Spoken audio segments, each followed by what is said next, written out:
Hello everyone, in this video I'll be showing you an OP level 125 Rivers of Blood build guide in Elden Ring. What's incredible with this weapon is the Corpse Piler skill here, which can trigger bleed buildup really fast, and it deals a ton of damage on its own, allowing you to take out enemies really quickly. So I'll be showing you a level 125 build. If you're a lower level, I'll talk about where you should put the stats first, and then as well as if you're a higher level, I'll tell you where to put the stats. But as you can see, the Corpse Piler skill is extremely useful. It just shreds through enemies.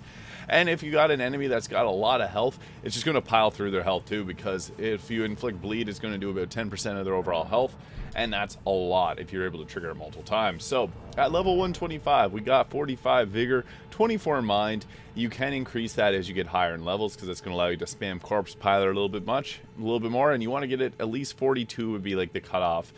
28 endurance, that allows us to have 56 poise and a medium load roll here, and I went with 12 strength. This is the minimum requirement of strength for this weapon, as well as 18 dexterity. However, I do have Millicent's prosthesis on, so normally it would just have 18. And if you want, you can just go with the 13 in your dexterity and use Millicent's prosthesis to increase it further. You don't need Millicent's prosthesis though. I'll go over some different options for talisman. And then for arcane, I went with 52 arcane, 15 faith, and 10 intelligence. For helmets, you definitely should get the white mask, because this is going to increase your damage by 10% after triggering blood loss buildup, alongside the Lord of Blood's exaltation, which will increase it by 20 for a total of 30% more damage after triggering blood loss. That's huge. I also went with Shard of Alexander to boost the damage of the weapon skill Corpse Piler, and the Millicent's prosthesis. As we attack multiple times, we can get more damage out of it. However, you can also go with the Carrion Filigree Crest to lower the FP consumption, allowing you to cast it a few more times. So there are some different options there. I also like going with the two-handed talisman if you got the DLC for extra damage. Now, another thing is you can also put a Yuji Katana in your offhand. What's nice about a Yuji Katana is you can also use seppuku on it to give it an extra bit of blood loss buildup.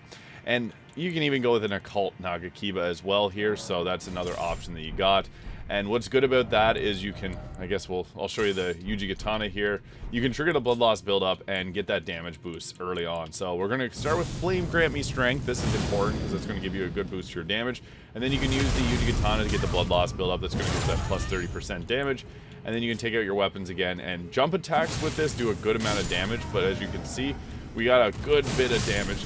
Just one press of L2 is going to take out the basic enemies here at level 125. That's pretty good. So yeah, we're triggering blood loss, and it does a ton of damage, so you can literally just keep following it up with further attacks. So as you continue to attack, you're going to get that Millicent's prosthesis to kick in, so that'll give you even further damage. But the nice thing about Corpse Pilers is basically the double slash, but with extra range. So you can use that to hit targets from a bit of a distance, and watch out for these guys here. But you typically, we ran out of FP here. As you can see, you still deal a good bit of damage when you have no FP, because it basically turns it into double slash with a bit of less damage.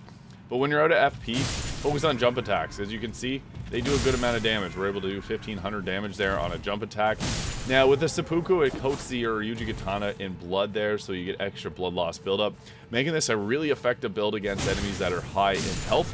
You can also go with the occult scaling, and that's what I have on the Yuji Katana here, is that going to increase the physical damage of this as well. So it can make for a very powerful build. Now the thing is with this, Corpse Piler is your #1 friend, so if you can get yourself more FP to spam it further, you're going to be happy, because it deals a ton of damage. Now, there are some other spells that we can go with. Like, I like Swarm of Flies there to trigger blood loss buildup from a distance. Rotten Breath, enough said, that can help trigger bleed. Or it can trigger Scarlet Rot to inflict damage over time. And then you can also buff your Faith up to 23 to take Exeg's Decay. And eventually you'll be able to get Golden Vow at 25 Faith. So those would be the next progressions. But you need 15 Faith to do Flame Grant Me Strength. So that's why I went with that amount there. So just again, the overall strategy for this is start with Flame Grant Me Strength, then we're going to take out our Yuji Katana two-handed, so press triangle and L1, and then you can get that plus 30% damage, as well as also get the blood loss buildup on your Yuji Katana. And then you can see there, just a single press of L1, we're doing 1600 damage there, so that's crazy. Does a ton of damage, and it's a whole lot of fun. And you also got that Corpse Piler there to be able to deal a good amount of damage from a distance. And the best part about it is the bleed will go through shields. So if you're fighting an enemy that's well protected like these guys are, you'll still be able to deal damage to them, because it'll trigger the blood loss through it. So blood loss does a ton of damage. You can take out enemies very quickly. So yeah, you also can do charge attacks with this, as they do a lot of damage. They come out fairly quickly. So if you're attacking an enemy and you can get behind them, go with a charge attack. And I highly recommend doing that because it does a good amount of posture damage as well, and it has a good bit of reach. So as you can see there, we weren't too close to them, and we were still able to get them. So yeah, Corpse Piler, charge attacks, as well as focusing on getting your Yuji Katana to do the seppuku there, and you'll be dealing a ton of damage in Elden Ring. So there is a level 125 Rivers of Blood build guide in Elden Ring. If you found this video useful, please hit the subscribe button below. Thank you so much for watching, and I'll see you all in the next video.